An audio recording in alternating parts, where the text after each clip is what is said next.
the common denominator.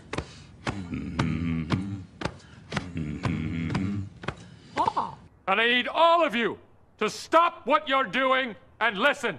Let's talk about something important.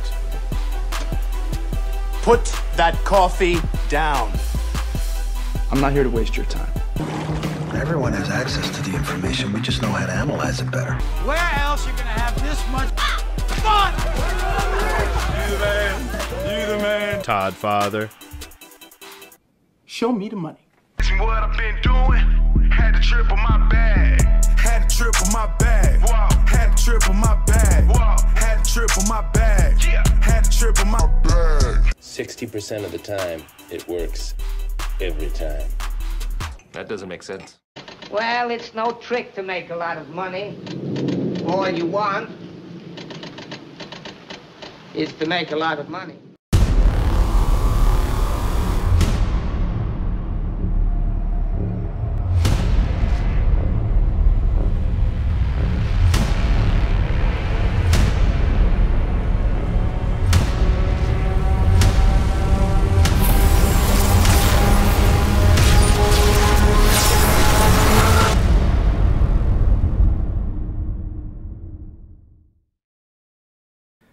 Yo, what's going on, guys?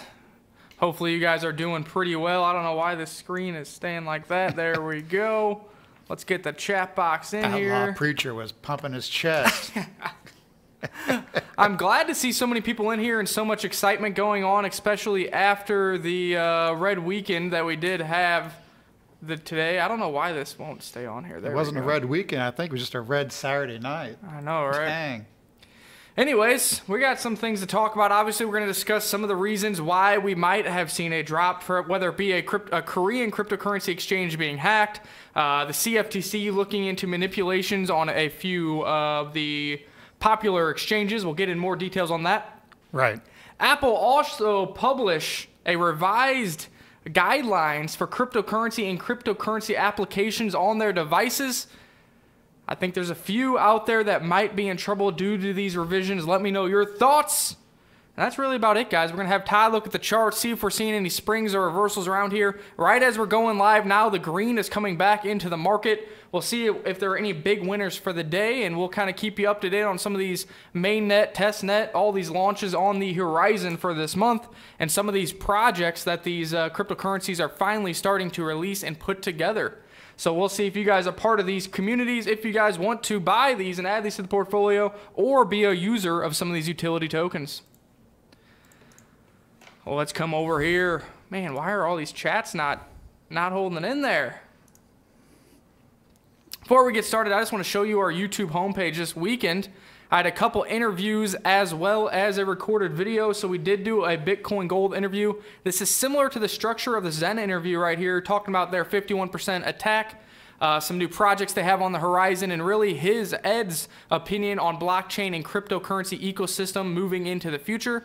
Some pretty good insight, and I like to learn from these developers, these founders, and community directors, because they do so much in blockchain every single day, and gathering all these perspectives can be really good data points for yourself. Also, I had an interview with a gentleman from Internext. Their main competition is Siacoin and Storage. They're actually a hard fork from Storage. You guys know Siacoin is about a $500 million market cap. This one has some really interesting token economics. There is a circulating supply of only 629,000 coins, and that is actually the max supply. So very small supply. It's already in circulation, so there's absolutely zero inflation. Also, they have this cyclical payment method, which is interesting as well. Any revenue that is received in fiat for their cloud storage. And we're live. I don't know what is going on, guys. We're getting DDoS attacks, I'm sure. Everybody knows. So yeah, we have no idea. We're going to have to, I don't know what we're going to do about this. I don't know what you guys heard, what you didn't, but definitely check out these two interviews and check out this Ripple overview I did for you. Get over there, get some insight. So as we were saying, back to the markets here, we are starting to see some green. Bitcoin up 1% for the day, back over $6,800. It is good that we're starting to see reversal there. Ethereum up 1.55% at 527. And we're seeing EOS starting to make a little run, up 3.79% for the day. I was saying I could see an EOS pullback to 150,000 Satoshis or 160,000. We hit right around the 160,000 mark, but unfortunately I did not get filled. I had all my orders around 155,000 Satoshis. I'm going to have to reevaluate that. I really don't want to chase these green candles, and we'll see what happens. Any big winners for the day? All Sports up 25.91%. Theta token, which we talked a little bit about last week, up 16.33%. Dropbill, Cybermills. So some of these are seeing some nice gains here off the lows. Congratulations to all the holders of that. Also, Linda Coin keeps coming out with new partners with this new wallet they were doing, so they're doing pretty well here. Up to 31 Satoshis. When we first did the interview for this one, it was about 15 Satoshis, so you are looking at a double up on that. You guys know I bought some Linda. I don't know if I'd be buying at these prices, but I think Linda's going to have a bright future as long as this new wallet they were releasing works out as planned. You essentially can stake not only Linda, but all their partners. So it's going to be Linda, ECA, and there's like 3 other coins. Also, Verge is going to be in there. Now, Verge is not proof of stake, it's proof of work, but Verge wanted to partner with them to utilize their Android and iOS mobile wallets, as Verge does not currently have their own. Screen is blurry. That just has to be another issue of dropping frames, I guess. Yep. And let's go back to, you know, a lot of the interviews and reviews that we're doing is Nick's even being asked from the community. So we don't shill coins here. Everybody knows that. Most coins we talk to, we do ask for coins to give away to the community. That's what we really are asking for. We're trying to do reviews and interviews, TNA. So I think most people know that. So just want to clear that up. Yeah, a lot of the interviews and reviews we've done come from the community themselves, or they happen to know a developer or founder, etc. We don't have coins on our front page here that we are, you know, leaving here or nothing. These are all Learn Crypto, Crypto PCG, Wyckoff SMI, all websites that we own and run. So offline again. Let's just pull up your charts and we we'll look see. Good here. Okay, we've got Bitcoin 6890, a quick run as we're going live. If anybody, obviously everybody knows I was looking for a 1-2 here. So this was the 1 and the 2. Saturday night as we was falling, I had said that at 72.80 really needed to hold for the immediate bullish case. That was because it would have been a 1 up. This would have been an ABC. I mentioned if we didn't accelerate here, we was probably coming down for C of a 2. But when we gave up 72.80, that immediately said we were going to go to new lows. As I mentioned this morning, I really thought like 6,900 would be a quick spike and then we'd recover. We obviously went clear down to 6,600 almost, and now trying to recover. So let's go back to the 4-hour.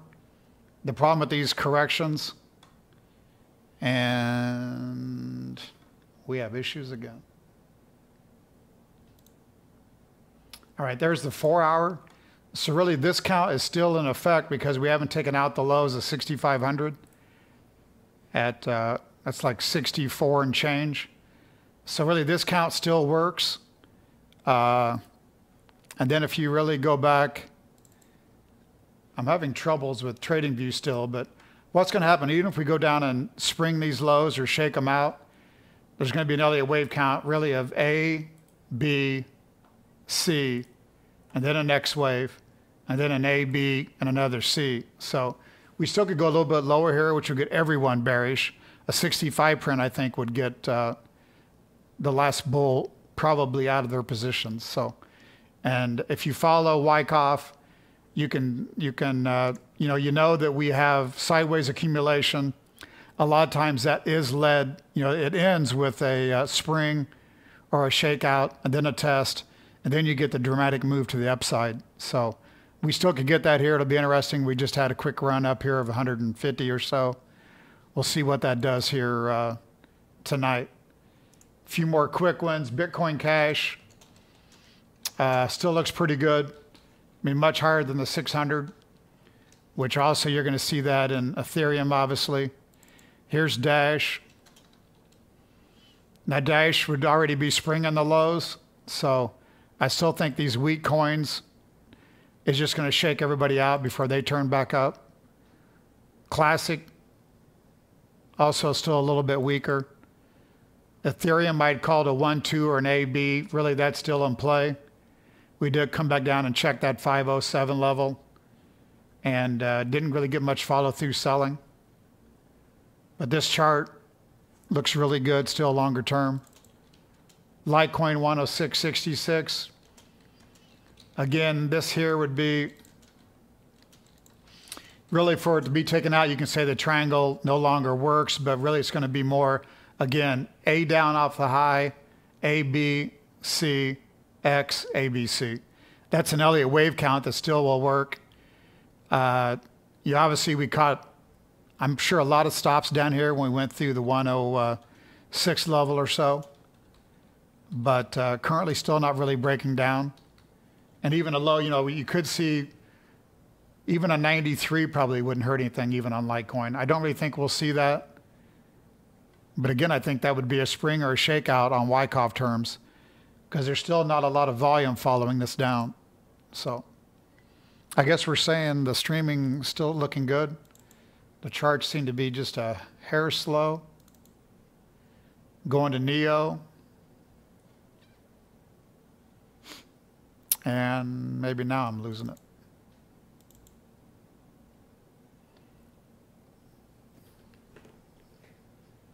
Let's go back to the news. Let's see if my stuff works over here. And I know I had a comment. Somebody said that those news items had nothing to do with the sell-off, and I do want to kind of talk about that because I'd agree with that. Yep, we were kind of going to get to that. So, Right. First of all, I want to say congratulations to all the ECA winners. Obviously, you guys know since I won the desktop video wallet for Electrocoin, we were given 400 and something thousand ECA. We then went and matched the community rain over there, donated or rained on the entire community over 100,000 ECA, and now we are also giving it back to you guys here. So congratulations to Ruby, Anthony, Tush, Peter, Crypto Boy, Satoshi, Steve Davis, and Daddy-O Crypto. We'll probably have some more ECA to give to you guys down the road as well. I'm glad to see that we're starting to see some new names here with these winners. That means we're getting more and more comments over there as this community continues to grow. Also, this is the Linda coin thing I was telling you about. So if you go to Linda Project, you can learn more about it.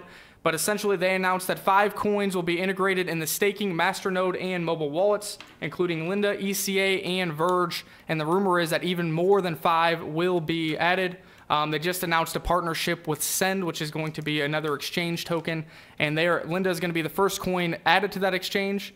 And the Send token will be stakeable in that wallet as well. I think this is really interesting to be able to have all your coins on a nice GUI dashboard, but all the staking and masternodes are actually being run through a VPS, which is not actually attached to the iPhone at all.